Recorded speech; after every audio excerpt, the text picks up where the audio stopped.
काश हर सास इतनी समझदार होती। नीतू की शादी एक मिडिल क्लास परिवार में हो जाती है। शादी के बाद एक लड़की की अपने ससुराल और ससुराल वालों से काफ़ी उम्मीद रखती है कि वहाँ भी मुझे बेटी जैसा ही प्यार और मान सम्मान मिले, क्योंकि वह अपना घर छोड़कर आती है। शायद इसलिए ही बेटियां ससुराल में अपना घर और अपने घर के सदस्यों को ढूंढती हैं। नीतू की नई शादी हुई, ससुराल आई। शादी के बाद हर लड़की की मुंह दिखाई की रस्म होती है, जिसमें परिवार और परिवार के बाहर के लोग आते हैं बहू को देखने के लिए, और वह लोग बहू को मुंह दिखाई में नेग और कुछ उपहार दे जाते हैं। शादी के बाद नीतू की भी मुंह दिखाई का समय आता है। उस दिन काफ़ी लोग आए हुए थे, जिसमें उसको काफ़ी उपहार, पैसे और सोने के सामान भी मिले थे। एक अच्छी बहू होने के नाते नीतू ने सारे गहने, पैसे, कपड़े और जो कुछ मायके से मिला था उसे मिला जुलाकर सब कुछ सासू माँ को दे दिए, यह बोलते हुए कि माँ जी, यह सब आपके पास रहे या मेरे पास, बात एक ही है। कुछ दिनों बाद नीतू अपनी सास को कहती है, मम्मी जी, यह मुझे मेरे घर ले जा रहे हैं मायके। तभी सास ने आंखें बड़ी की और बोली, एक सप्ताह भी नहीं हुआ और ससुराल पुराना लगने लगा। तब नीतू ने बड़े आदर से उत्तर दिया, दरअसल माँ जी, ये बात यह है कि मेरी शादी के समय मेरी बहुत सी सहेलियाँ शादी में नहीं आ पाई थीं, तो मम्मी के घर सब मुझसे मिलने आई हैं और जिद पर बैठी हैं, अभी बुलाओ। तब सास ने कहा, ठीक है, लेकिन रात मत रुकना। वैसे भी बेटों के आगे अब हम सासों की कहाँ चलती है। सास चलने को हुई तो नीतू ने फिर कहा, माँ जी, सास, अब क्या है। नीतू, माँ जी, मैं पहली बार मायके जा रही हूँ, मुझे आप कुछ गहने पहनने के लिए दे दीजिए। ऐसे जाऊंगी तो मम्मी भले ही कुछ ना बोले, लेकिन सहेलियां कुछ ना कुछ बोल देंगी।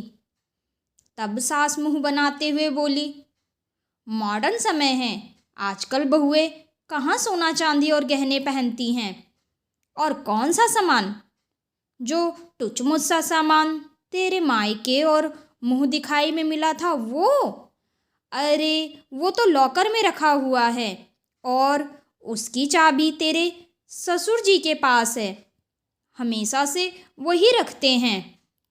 नीतू ने अपनी सास से कहा, ठीक है माँ जी, पर माँ जी, अगर आप अपनी तरफ से कुछ गहने पहनने को दे देती तो मैं आपको पहनने के बाद वापस कर देती।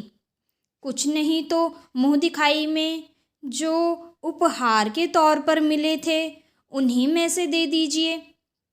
मम्मी जी बोली, कौन से उपहार आए थे, मैंने तो पूरा देखा, उसमें तो कोई सोने का सामान था ही नहीं। नीतू ने जब यह सब अपनी सास से सुना तो वह दंग रह गई। जो उसने अपनी सास को माँ समझा था, आज वह उनको ऐसा बोल रही है। जब भी नीतू ने सोचा, मैं ही गलत सोच रही हूँ, शायद माँ जी सही बोल रही होंगी, ससुर जी चाबी ले गए होंगे। नीतू ने सोचा, मैं क्यों ना ससुर जी से ही पूछ लेती हूँ कि वह कितनी देर में घर आ रहे हैं। तब नीतू ने अपने ससुर यानी पापा जी को कॉल लगाया। पापा जी नमस्ते। पापा जी, आप कितनी देर में घर आ रहे हो। ससुर, बेटा मैं थोड़ी देर में आ रहा हूँ, बताओ कुछ लाना है क्या बाजार से। नीतू, नहीं नहीं पापा जी, वह लॉकर की चाबी आपके पास थी, मैं और वो मायके जा रहे हैं। सोचा कि कुछ गहने पहनकर चली जाऊं। ससुर: नहीं बेटा नहीं, लॉकर की चाबी मेरे पास नहीं रहती है, वह तो तेरी सास के पास ही रहती है। यह सुनकर नीतू को पहले तो बहुत रोना आया और दुख भी हुआ, और फिर उसको गुस्सा आया। उसने सोच लिया कि आज मैं इस पर बात करके ही रहूंगी सभी से। आखिर फिर नीतू ने सोचा, रहने देती हूँ, कहीं इससे मेरे ससुराल वालों की बेइज्जती ना हो जाए। कुछ दिन बीत जाते हैं, समय ऐसे ही चलता रहता है।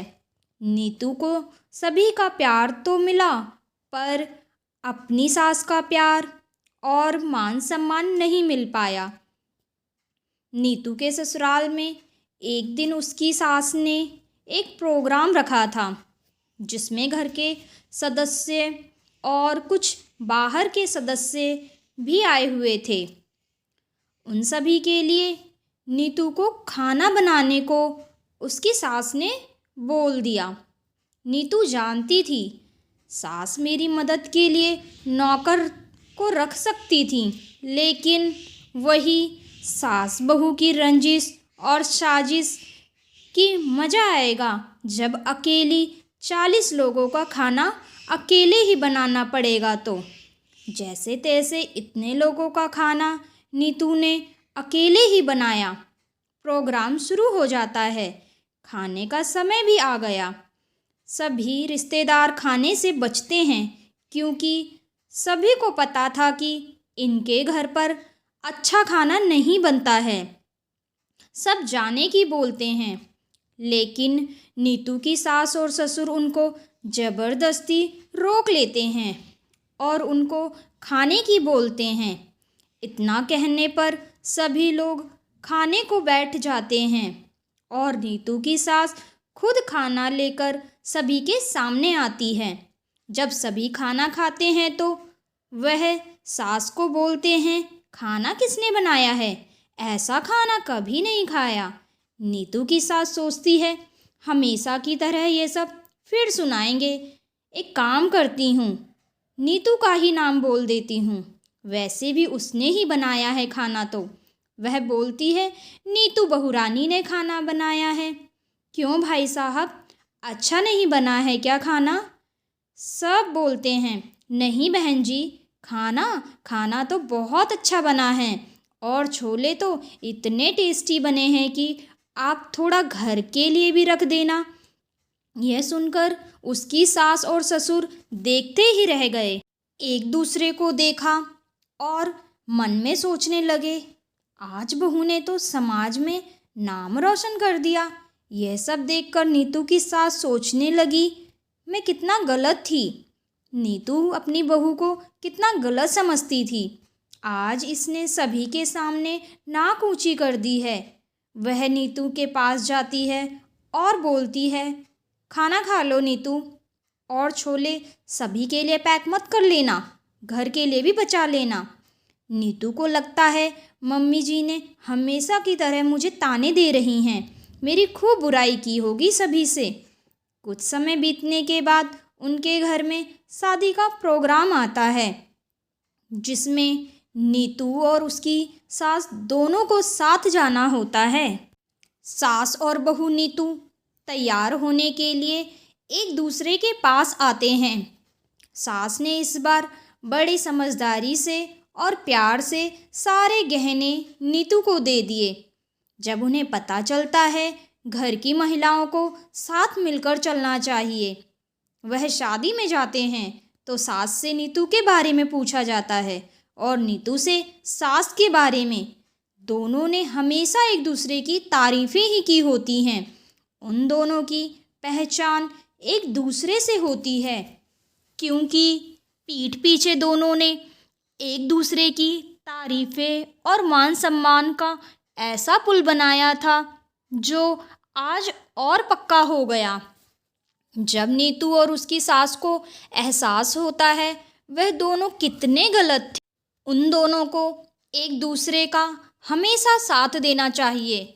अगर वे ऐसा नहीं करते हैं तो समाज के लोग केवल आनंद लेते हैं और मजाक बनाते हैं। शायद नीतू को अपनी सास की बातें हमेशा याद रही होगी कि अपने ससुराल और ससुराल वालों की कभी बुराई तीसरे व्यक्ति के सामने नहीं करनी चाहिए और घर के भेद नहीं देने चाहिए दूसरों को। यह बात दोनों को अच्छे से याद होगी, तभी तो दोनों में इतनी खटास के बावजूद सास की बुराई बहू ने ना दूसरे लोगों के सामने की और ना ही बहू की बुराई सास ने किसी तीसरे से की। घर के मसले घर तक ही रखे होंगे, इसलिए लोग ना सास को भड़का पाए और ना बहू को। इसलिए काश हर सास इतनी समझदार होती। स्टोरी अच्छी लगी हो तो चैनल को लाइक, सब्सक्राइब और शेयर करें। बेल आइकन भी हिट करें जिससे न्यू वीडियो की नोटिफिकेशन आपको आसानी से मिल सके।